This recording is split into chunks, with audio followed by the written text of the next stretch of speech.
आराम के बारे में that he is very innocent बोला है, क्यूरियस यानी कि जिज्ञासु है, मॉरली कन्फ्लिक्टेड है, इसके मन में कॉन्फ्लिक्ट है इस बात को लेके कि हॉर्स को रखे नहीं रखे अपने पास।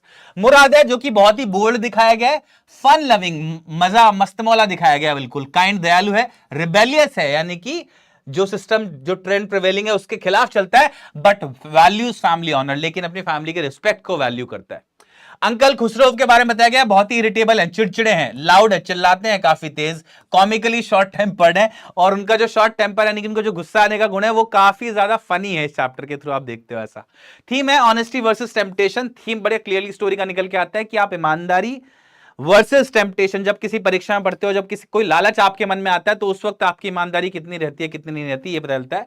Family pride and reputation, conscience and moral awakening, conscience यानी कि आपका जो सही गलत बताता है आपको मन का हिस्सा वो, और मॉरल अवेकनिंग यानी कि जब आप जागरूक हो जाएं एक तरीके से।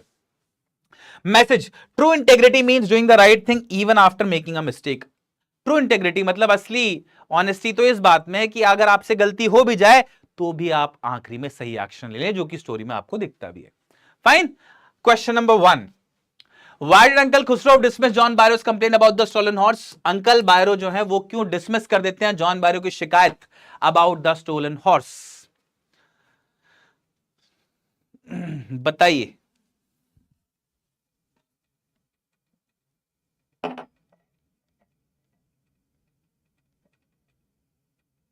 बताइए बच्चा पार्टी, बताइए।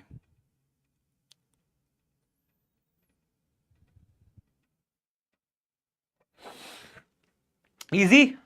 क्यों बोलता है भाई जॉन बायरो को डिसमिस क्यों कर देते हैं uncle Khusro? He thought the horse was not valuable. He believed they had bigger issues like losing their homeland. Correct answer option B. बिल्कुल clearly option B. Wow, 100% of you got it right. Nice. How did John Barrow react upon seeing the horse with Murad? John Byro ने कैसे react किया जब उन्होंने देखा कि ये मुराद के साथ खड़ा हुआ है horse? How did he react? He was angry and demanded the horse back. He immediately recognized it as his horse and called the authorities. He was puzzled but noted the resemblance to his stolen horse. He was indifferent and walked away. सोच के जवाब देना भाई, क्योंकि आपको हो सकता है एक से ज्यादा ऑप्शन करेक्ट लग रहे हो यहां पर। Pick the most appropriate one, जो सबसे अप्रोप्रिएट लग रहा हो वो पिक करो।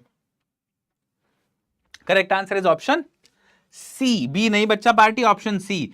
जब उसके सामने हॉर्स आया तो वो थोड़ा कंफ्यूज सा हो गया, हालांकि he noted the resemblance to stolen horse, उसने ये भी बताया कि ये बिल्कुल मेरे जो घोड़ा खो गया उसके जैसा लग रहा है, इसके दांत भी एग्जैक्ट रेप्लिका है, तो ये मेरे हॉर्स का ट्विन है, जुड़वा है। क्यों बोला ऐसा? क्योंकि उसको मुराद दिखा वहां पर, अगर मुराद नहीं होता तो बोलता मेरी घोड़ा है ना? तो option C is the correct answer. वो कंफ्यूज था लेकिन उसने फिर भी इस हॉर्स को आइडेंटिफाई किया कि यार ये हॉर्स मेरे ऐसा लग रहा है। इमीडिएटली रिकॉग्नाइज तो आपने यहां पर देख लिया होगा ऑप्शन बी में, बट कॉल द अथॉरिटीज ये नहीं शायद आपने पढ़ा, इसलिए आपने इसको सही बोल दिया है। उसने अथॉरिटीज को थोड़ी बुलाया, किसी को बुलाया थोड़ी। ठीक है, नेक्स्ट कुछ क्वेश्चंस इसके जो इंपॉर्टेंट है वो भी देख लो अब। You will probably agree that this story does not have breathless adventure and exciting action, then what in your opinion makes it interesting? Story को इंटरेस्टिंग क्या बनाता है? इसके अंदर ब्रेथलेस एडवेंचर या एक्शन तो है नहीं, तो स्टोरी का इंटरेस्टिंग बनाता है सबसे पहली चीज जो है वो है जो मॉरल कॉन्फ्लिक्ट इसके अंदर है ना, क्या कि कई दफा आपको पता होता है कि सही या गलत क्या है, बट इवन देन आपकी इच्छा होती है कुछ करने की, और वो कॉन्फ्लिक्ट कर रहा होता है सही गलत के साथ, लेकिन आपके मन क्या करता है फिर वही जो आपको करना होता है। तो ये जो मॉरल कॉन्फ्लिक्ट स्टोरी के अंदर दिखाया गया है कि ये हॉर्स चुराएं कि ना चुराएं, बेसिकली ये वाला जो कॉन्फ्लिक्ट है ये बहुत रिलेटेबल है सबके लिए, सब लोग इस सिचुएशन से कभी ना कभी अपने जीवन में गुजरते हैं। तो पहली चीज तो ये रिलेटेबल है। फिर इस कॉन्फ्लिक्ट के पे कैसे एक्ट करते हैं, जो कोर्स ऑफ स्टोरी है which is full of many twists and excitement, वो बड़ा इंटरेस्टिंग लगता है। जो स्टोरी के कैरेक्टर्स हैं आराम और मुराद, दो छोटे बच्चे जो कि एक ऐसे सिचुएशन में जहां पर एक मैच्योर्ड इंसान भी शायद कई बार फंस जाए, वो भी बड़ा इंटरेस्टिंग लगता है। इन दोनों बच्चों के जो एक्शंस है वो भी बहुत मजेदार लगते हैं, राइट? तो all these things make for a very good and engaging story. ये सारी चीजें जो है ना एक बहुत ही इंटरेस्टिंग बनाती हैं इस कहानी को। पीडीएफ मिलेगी, ऑफ कोर्स मिलेगी सर।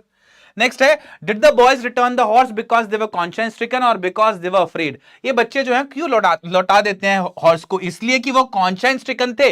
कॉन्शियंस स्ट्रिकन मतलब गिल्टी। क्या वो इसलिए लौटाते हैं कि ये गिल्टी महसूस कर रहे थे, और बिकॉज दे वर अफ्रेड, या फिर इसलिए लौटाते हैं कि ये डर रहे थे? बताइए।